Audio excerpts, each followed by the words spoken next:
Hello, this is Pastor Lauren Richmond of East Denver Bible Baptist Church, welcoming you to our broadcast, Lead Me to the Rock.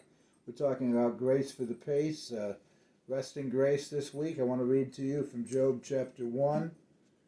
Job chapter 1, beginning with verse number 6. I'm going to read quite a bit here tonight. Don't normally read quite as much as this, but I'm going to do it tonight.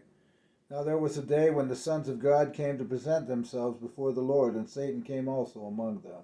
And the Lord said unto Satan, Whence comest thou? Then Satan answered the Lord and said, From going to and fro in the earth, and from walking up and down in it.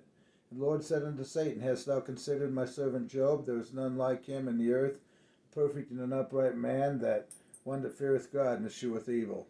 Then Satan answered the Lord and said, Doth Job fear God for naught? Hast not thou made an hedge about him, and shalt about his house, and about all that he hath on every side? Thou hast blessed the work of his hands, and his substance is increased in the land.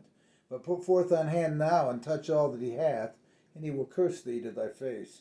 The Lord said unto Satan, Behold, all that he hath is in thy power. Only upon himself put not forth thine hand. So Satan went forth from the presence of the Lord. There was a day when his sons and his daughters were eating and drinking wine in the eldest brother's house. There came a messenger unto Job and said, The oxen were plowing, and the ass is feeding beside them.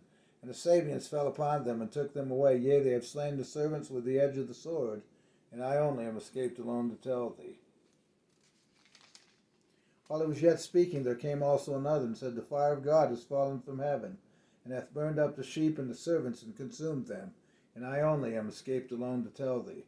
While he was yet speaking, there came also another, and said, The Chaldeans came out 3 bands, and fell upon the camels, and have carried them away, yea, and slain the servants with the edge of the sword, and I only have escaped alone to tell thee.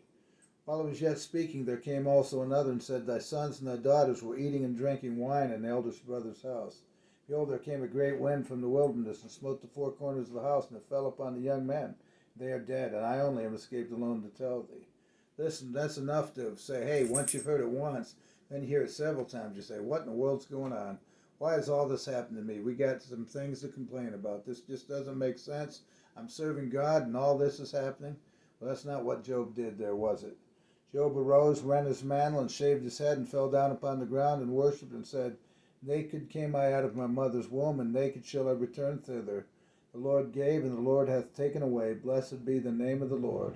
In all this Job sinned not, nor charged God foolishly. Job had it right, didn't he?